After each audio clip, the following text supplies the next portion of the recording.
Story this up. President of the United States of America, Donald Trump, has echoed his hardline stance against radical Islamic terrorism in his first address as the 45th president of the U.S. He said that he will unite the civilized world against radical Islamic terrorism, which we will eradicate completely from the face of the earth. Trump has claimed to have a plan to fight the extremist groups. We will reinforce old alliances and form new ones and unite the civilized world against radical Islamic terrorism, which we will eradicate completely from the face of the earth. Well, I think one of the world's largest democracies, through a democratic process, has elected a president, and therefore the whole world has to respect the verdict of a democracy. There is cooperation between the US and India on the issue of terrorism, how to root it out. We hope that with new dispensation there in the US, this cooperation will increase further, because we are ideologically fighting terrorism, fighting in the field, fighting at the level of ideology, and we have faced the worst impact of terror in the world, and the world has something to learn from India, and we hope that United States will appreciate it. It's a late riser to the issue of terrorism, and we would like the entire world to be one to fight terrorism. I think one would want to know a little bit more about what President Trump believes that he can do and what he plans to do. It's a little bit early. These are just slogans. These are all propositions that are goody-goody, nice-sounding propositions. But I think one will have to get to the meat of the matter before we know whether what he's saying is going to make any sense or not.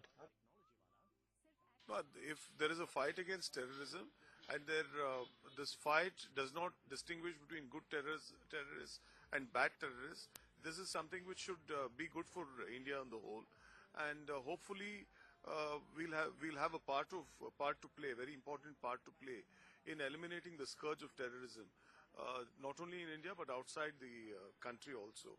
And terrorism is something which everybody in a civilized society should look down upon, and hopefully the scourge of terrorism will be wiped out in the coming days.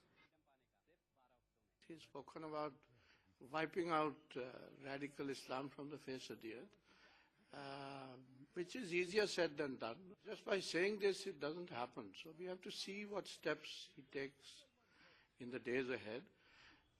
But it's not going to be easy for President Trump.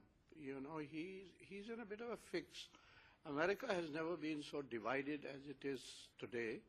I think his main focus in the days to come immediately is going to be on domestic issues. He has to sort out his own country before he starts wiping out Islamic radicalism.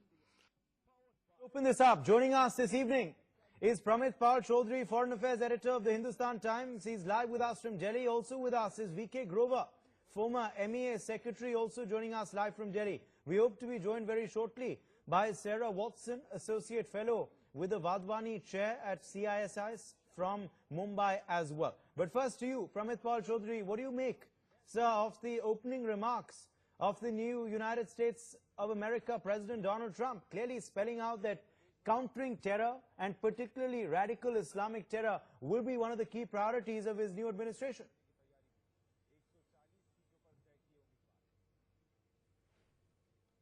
That's not too much of a surprise. He campaigned on that issue.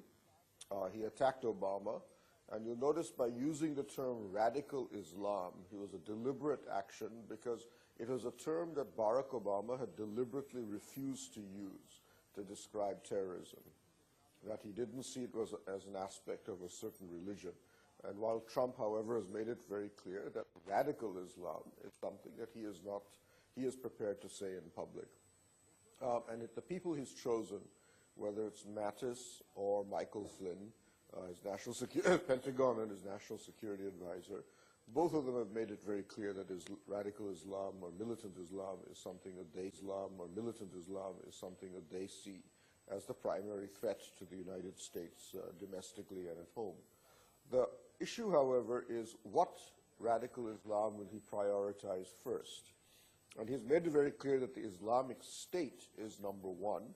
What is not yet clear is what he thinks, or what his team thinks, about the radical Islam or the militant groups that exist in Pakistan, the types that we are concerned about, notably Lashkar-e-Taiba and Jaish-e-Mohammed.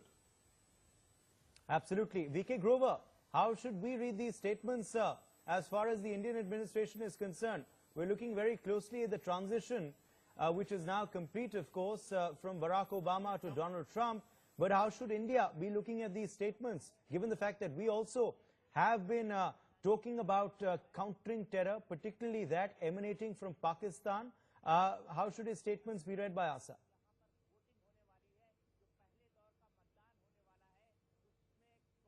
I think Trump will be good for India because he has taken a stand on Islamic terrorism, and he's taken a, and he also he doesn't favor China too much. You know, his rival Hillary Clinton was rather soft on China. So I think this is going to be good for us. But we have to see whether he really translates rhetoric into action. That is the main point. Fair enough. So we should be quite hopeful. You're quite hopeful of a positive and, outlook what of Donald Trump. Stay with us, Mr. Grover. Sarah Watson. I'm hopeful of a positive outlook. Yeah, Sarah Watson is also joining us live now on the program. Sarah Watson, what did you make of the first speech of Donald Trump as President of the United States of America? Obviously emphasizing that countering terror, particularly radical Islamic terror, as he put it, was one of the key priorities of his administration. How do you view this statement, and how should India view it?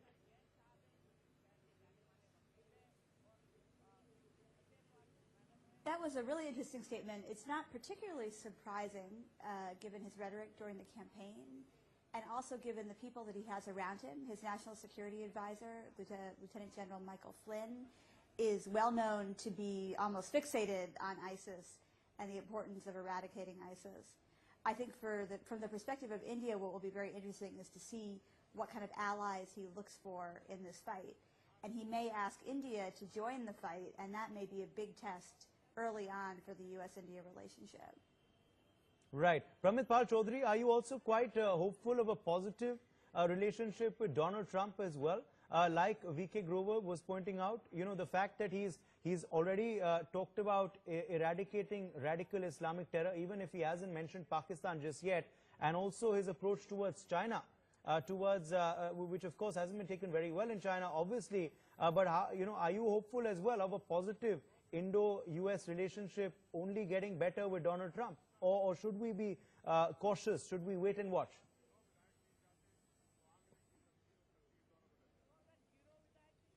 On the strategic side, I would be generally positive. Sarah, I'll just come back to you. That question was from Pramit Pal, but I'll just come back to you.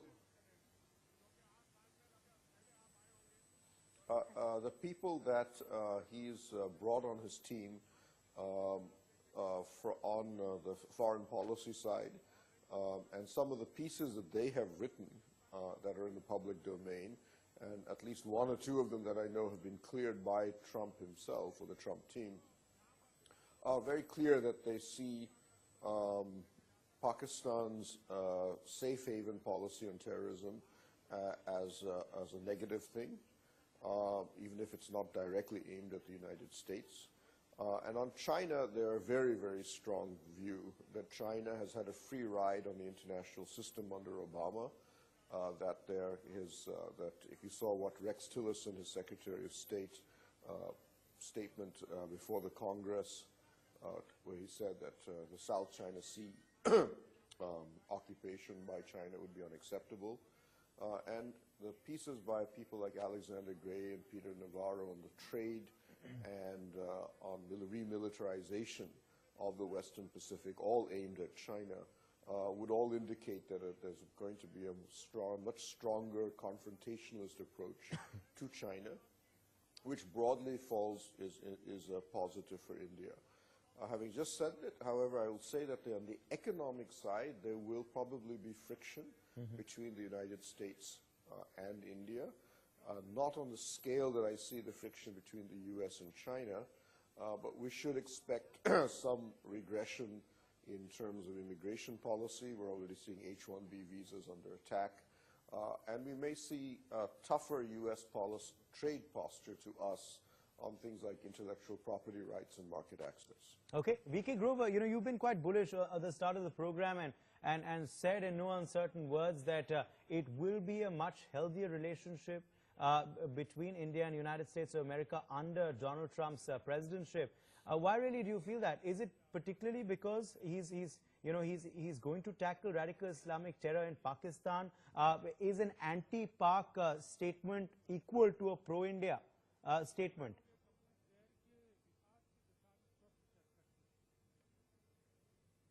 I think he will take some action in Pakistan, I have no doubt. And he will, he must understand that his main enemy not but China, no longer Russia.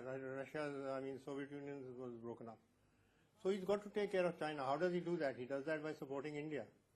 With Barack Obama, Modi had a personal equation. It wasn't as if America was terribly fond of India.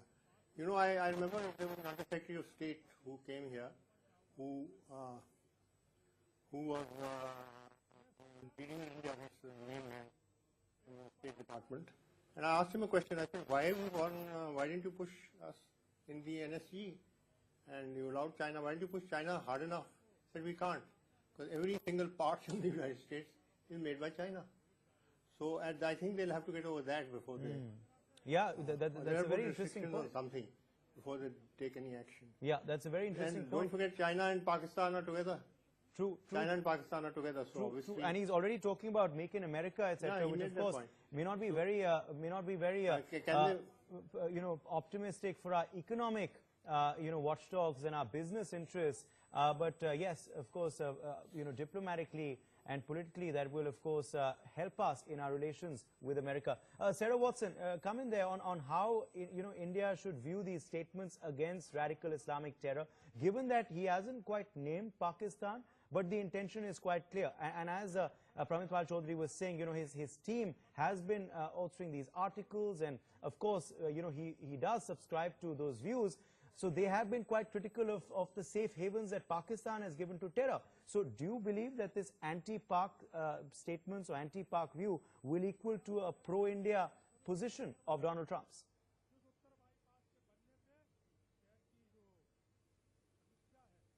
I think it's a little strong to say that he has an anti-Pak view. I mean, as you mentioned, I don't think he's ever mentioned Pakistan outside that notorious phone call with Prime Minister Sharif. And his Secretary of Defense, General Mattis, testified before the Senate that he believed that conditionalizing aid to Pakistan on its performance in anti-terror operations was a mistake. So he thinks that they should offer unconditional aid to Pakistan. And this is a person who will be setting the policy in that administration. I think that is a very, very troubling sign as to what their attitude is going to be. Okay, Pramit Pal Chaudhary, you made an interesting point earlier when you said that, diplomatically we of course may be better off under the Donald Trump administration, considering if he does, come out with an anti-Pak position and an anti-China view, which there have been hints to, although not, of course, bold statements just yet. But economically, how will we balance it out? Because as you're saying, economically, we have a reason to be worried. He has already started talking about made in America products, about building this wall, about the immigration issue as well. So how will we balance out our relationship, keeping in mind that economic interests also shouldn't suffer, given how Prime Minister Modi has also been making a pitch particularly for this agenda and this key priority area?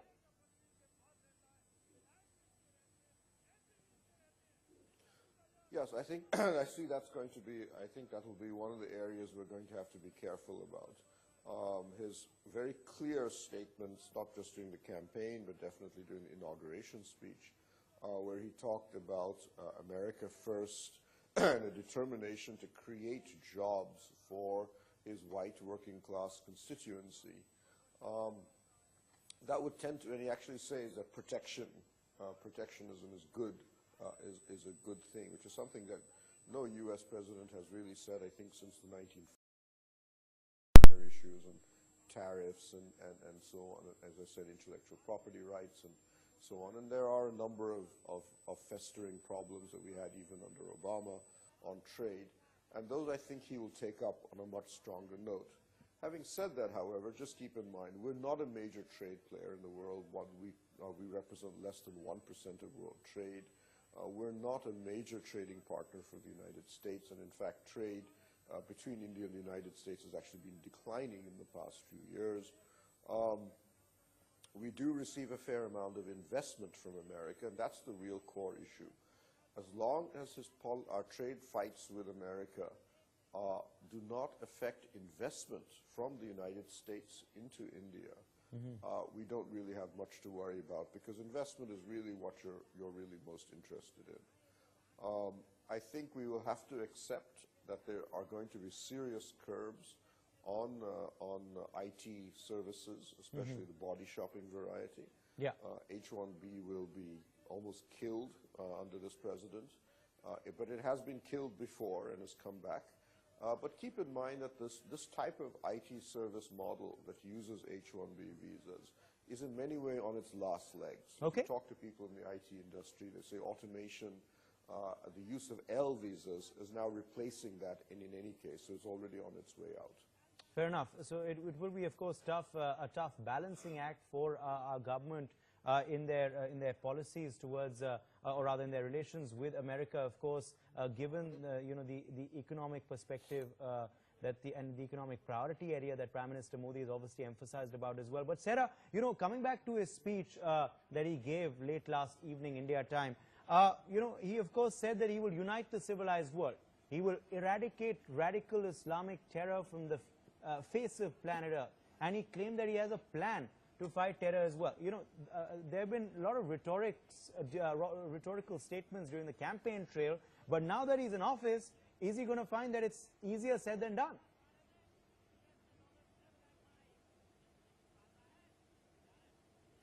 Yes, I think the answer to that is yes.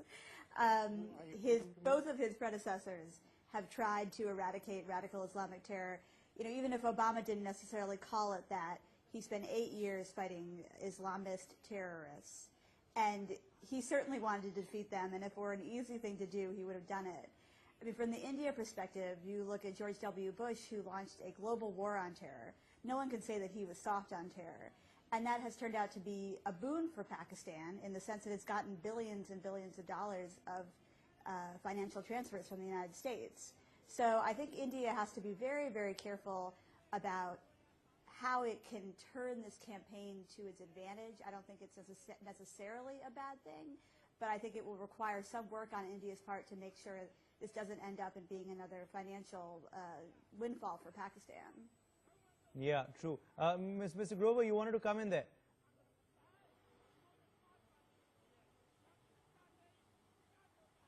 Yeah, I think on the economic side, as Mr.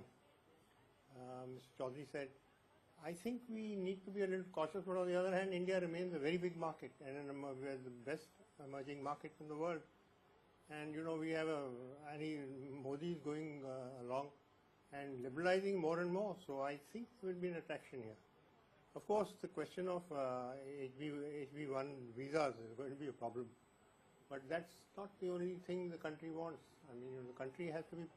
They are going to try and make us stronger so that we can be a check to China. That's the main game. What else is it? And whether Pakistan, actually that it involves doing away with Pakistan sponsored terrorism. That's what I feel. Okay. Sarah Watson, do you feel, I didn't ask you actually if you feel, that relations will improve under President Donald Trump, because the fact is, it'll be a tough balancing act, as Pramit Pal Chaudhary was pointing out earlier, if we have to keep our economic interests also in mind, and the interests of possible immigrants as well, or students, or people who want to go and work in the United States. If their interest suffers, then we'll have to keep that in mind as well in our relations. So do you feel that our overall relationship will improve, or do you feel Donald Trump will be a stumbling block?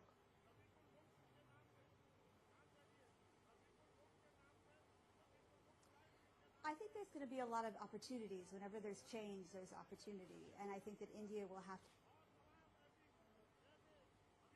respond to those opportunities, which isn't always the case. I think the economic issues will be a stumbling block. I think Trump's position on China could absolutely create many opportunities for India and the security and the defense side of the relationship. So I'd like to see India maybe being a little bit more active in reaching out to the United States and showing how India can help the Trump administration achieve some of its goals. I think that could build up a lot of capital that could smooth out some of the issues on the economic side. Yeah, because, Pramitpal Chaudhary, Prime Minister Modi has emphasized that India is ready to be a friend to whoever wants to fight terror. We are ready to partner on the international platform, on the international stage with whoever wants to fight terrorism, be it France, be it America, be it the United Kingdom, or be it other countries in Africa or Asia. Prime Minister Modi has said this several times on his visits abroad, etc., that India is ready to be a friend on whoever wants to come out and fight terror.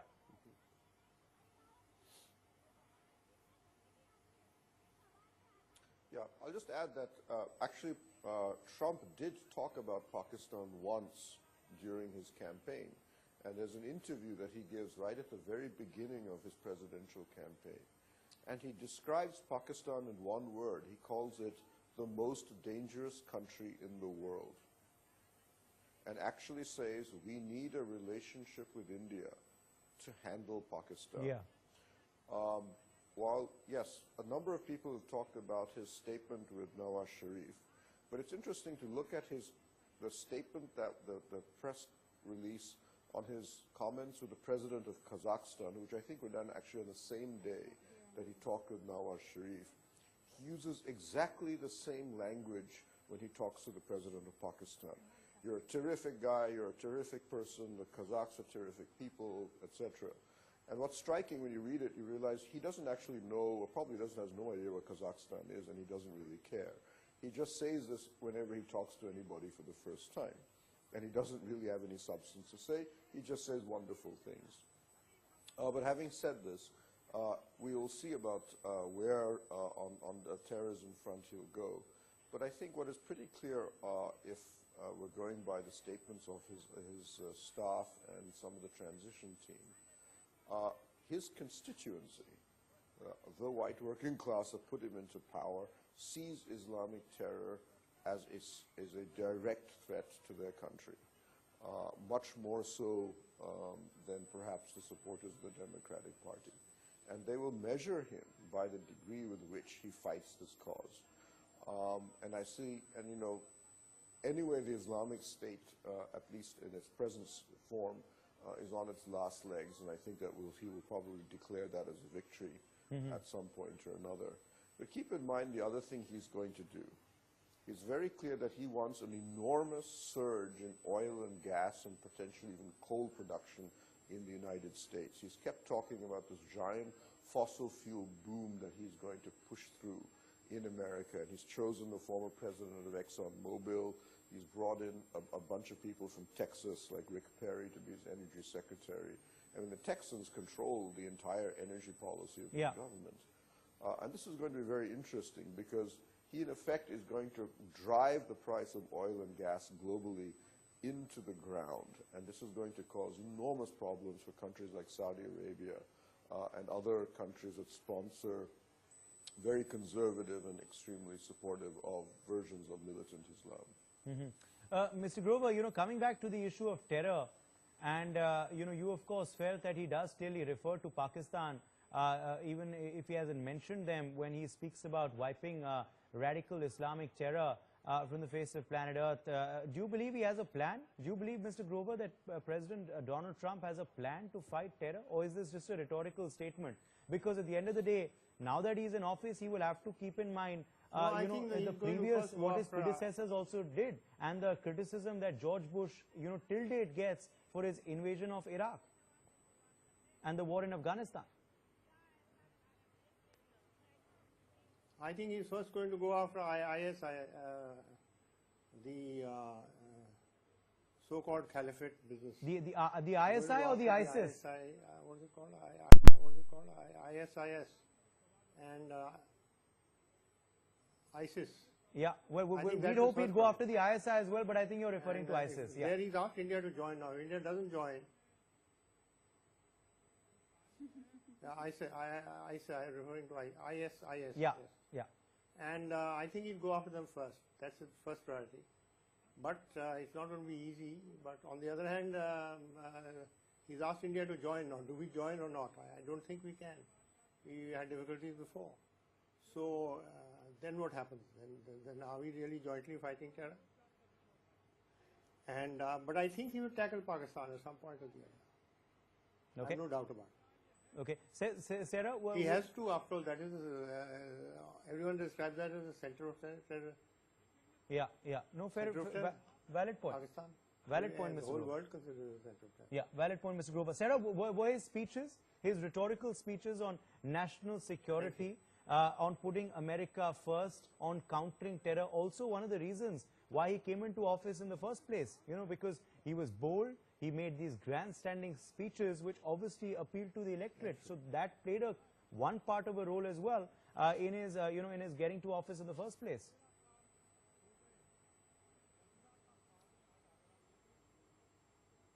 Yes, Yeah, absolutely. he was playing to American Yeah, nationalist. Mr. Grover, that question was of Sarah. Just stay with us, sir.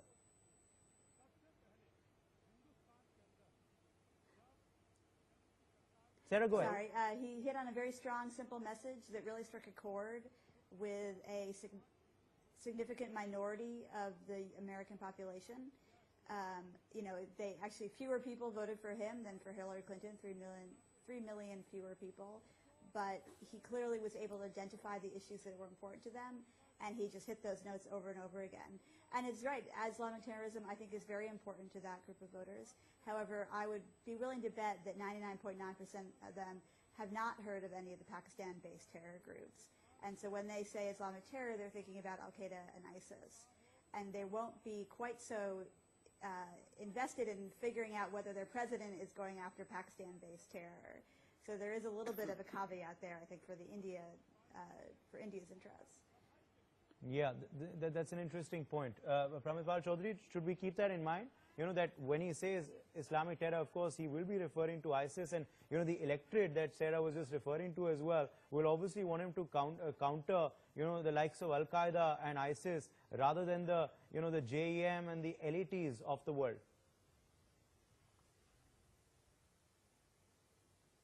That's true, but except that there's also a convergence. The Islamic State now has a number of groups in Afghanistan, for example, which have declared allegiance to the Islamic State. Jaish-e-Mohammed has been closely linked with Al-Qaeda for a number of years. Lashkar is the only one of these organizations that has so far been able to stay, its members have stayed away from both the IS and Al-Qaeda.